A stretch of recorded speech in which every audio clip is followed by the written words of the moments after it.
Halo anak-anak, bagaimana kabar kalian hari ini? Ibu harap kalian selalu dalam keadaan sehat dimanapun kalian berada. Kali ini kita berjumpa lagi dalam pembelajaran sastra Indonesia. Dan kita akan memasuki materi baru mengenai klausa. Kalian bisa juga membuka dari buku paket halaman 72. Kita belajar bersama-sama ya. Kita pahami terlebih dahulu apa itu klausa. Namun sebelum ke sana, Ibu sampaikan dulu kompetensi dasar kita hari ini, menganalisis berbagai jenis klausa dalam teks ilmiah bertema pendidikan, lingkungan hidup, sosial, dan atau budaya.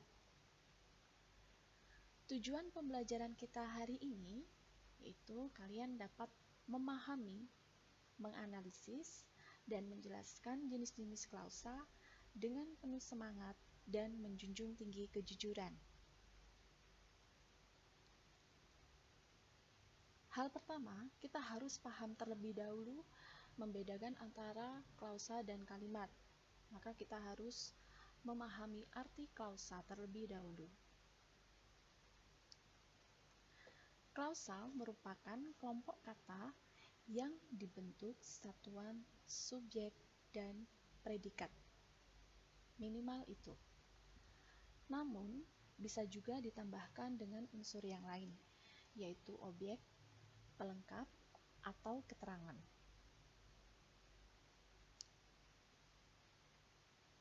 Kemudian, bagaimana cara kita menentukan bahwa itu adalah klausa dan bisa membedakan klausa dan kalimat?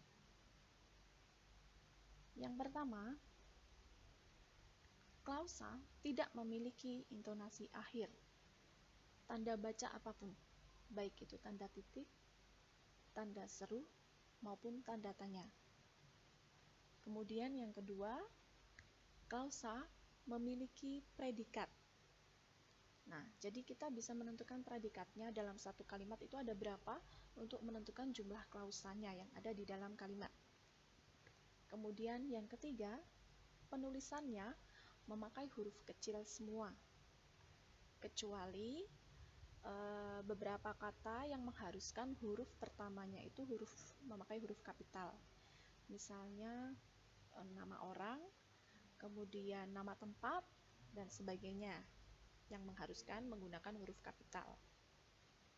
Lalu bagaimana pembagian jenis-jenis klausa? Di sini ada dua hal.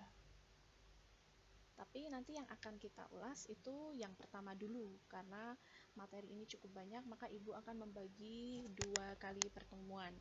Yang pertama berdasarkan hubungannya dengan kalimat, kemudian yang kedua berdasarkan kategorinya. Kita pahami dulu yang berdasarkan hubungannya dengan kalimat.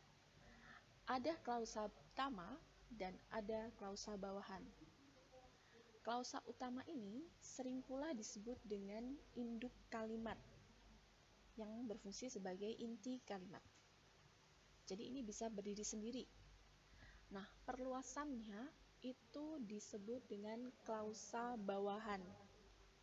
Nah, karena ini diperluas, maka dapat berupa subjek, objek, pelengkap, ataupun keterangan.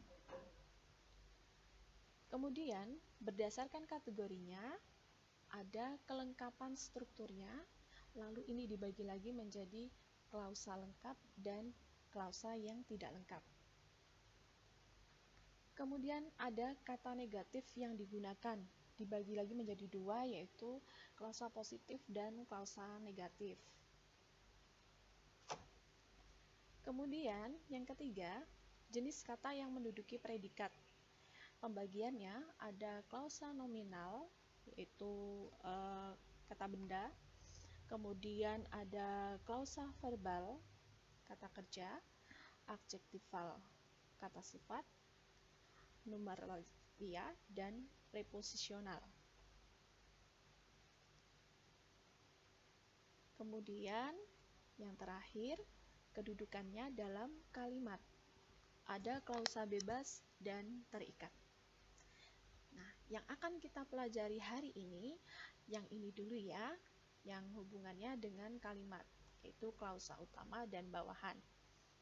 Berikut contohnya, Ibu sampaikan di sini, nanti diperdalam lagi di buku paket.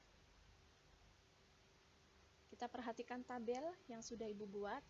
Di sini ada 3 kalimat, kemudian jumlah klausanya dalam suatu kalimat, lalu ada perincian klausanya. Kita perhatikan kalimat yang pertama. Saya tidak bisa menghadiri pertemuan karena harus pergi ke Jakarta.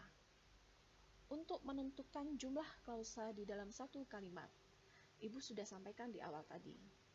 Kalian harus bisa mengidentifikasi kata yang berbentuk predikat. Nah, di sini ada kata kerja menghadiri yang berfungsi sebagai predikat. Kemudian ada frasa harus pergi yang berfungsi juga sebagai predikat. Nah, maka di sini ada 2 klausa. Perinciannya, yang klausa utama, saya tidak bisa menghadiri pertemuan. Lalu yang berfungsi sebagai klausa bawahan, nih, ditandai dengan kata penghubung. Di belakangnya maka klausa bawahan, yang merupakan perluasan dari klausa utama. Saya harus pergi ke Jakarta.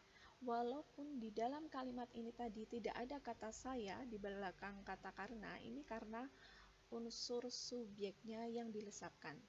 Maka nanti penulisannya seperti ini, di dalam kurung.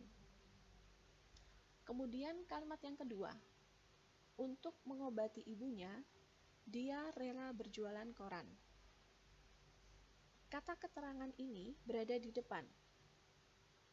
Maka kalau keterangan berada di depan, ini fungsinya sebagai klausa bawahan.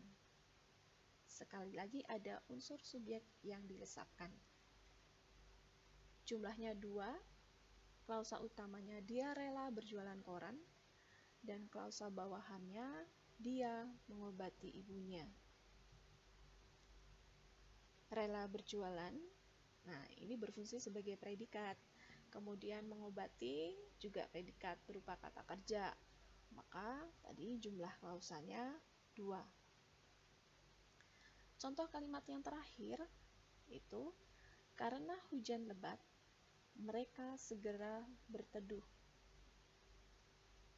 Jumlah klausanya ada 2, yang merupakan klausa utamanya, mereka segera berteduh. Kemudian klausa bawahannya, hujan lebat. Nah, konjungsinya tidak perlu disertakan ketika kalian nanti menentukan perincian klausanya ya. Jadi konjungsi karena, kemudian untuk, nah ini tidak perlu ditulis. Nah, ini caranya dalam menentukan klausa, jumlah dan jenisnya. Untuk yang lainnya, pertemuan kedua nanti kita belajar bersama lagi. Nah, di tugas yang sudah Ibu sertakan, nanti cara mengerjakannya kalian seperti ini. Nah, untuk menghindari kecurangan dan menjunjung tinggi kejujuran kalian, maka untuk tugas hari ini silahkan ditulis tangan, kemudian difoto, kemudian dikirimkan ke Google Classroom. Jika ada hal-hal yang kurang jelas dan perlu dipertanyakan, jangan segan-segan untuk bertanya kepada Ibu melalui WhatsApp. Terima kasih sudah belajar bersama hari ini. Semoga Tuhan memberkati karya kalian.